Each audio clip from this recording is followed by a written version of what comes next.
శనివారం వస్తే చాలు సంచి సంకలో పెట్టుకొని నేనైతే బయలుదేరుతాను. కానీ మా ఆయన మాత్రం బద్ధకానికి బ్రాండ్ అంబాసిడర్ లాగా పనుకొని ఉంటారు. ఇంకా ఎలాగో బతిమలాడి తీసుకొని రావాలి. ఎక్కడికి అనుకుంటున్నారా? మార్కెట్కి అండి. ఇక పని దగ్గర నుంచి రాగానే అలాగే లాక్కొని వచ్చేసానని బాగా ఆకలి అవుతుందని పక్కన ఉన్న బేకరీలోకి అయితే తీసుకెళ్ళాడు. ఇంకా చెరొక ఎగ్ పఫ్ అయితే తీసుకొని తిన్నాము. మా వాడు మాత్రం మీయే నా కడుపులో నాది కాదా అన్నట్టు ఒక లుక్ అయితే ఇచ్చాడు. ఇంకా వాడికి కూడా ఒక ఐస్ క్రీమ్ అయితే ఇప్పించాము. ఇంకా మేము ఆ ఎగ్ పఫ్లు తినేసి ఒక కూల్ డ్రింక్ తీసుకొని తాగి వచ్చేస్తున్నాము. ఇక్కడైతే డైరీ మిల్క్ చాక్లెట్లు అయితే భలేగా ఉన్నాయి. నేను మాత్రం ఒక టిప్పీ బావా అంటే 200 అంట. నాకు 2 నెలలు పెట్రోల్ వస్తుందని అయితే కౌంటర్ వేసిండు.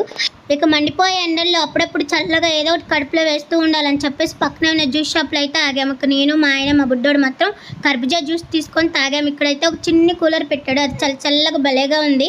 ఇంకా కూరగాయలు అలాగే అన్నీ తీసుకొని తిరగడం అయితే అయిపోయిందని చెప్పి ఇంటికైతే వచ్చేస్తున్నాము.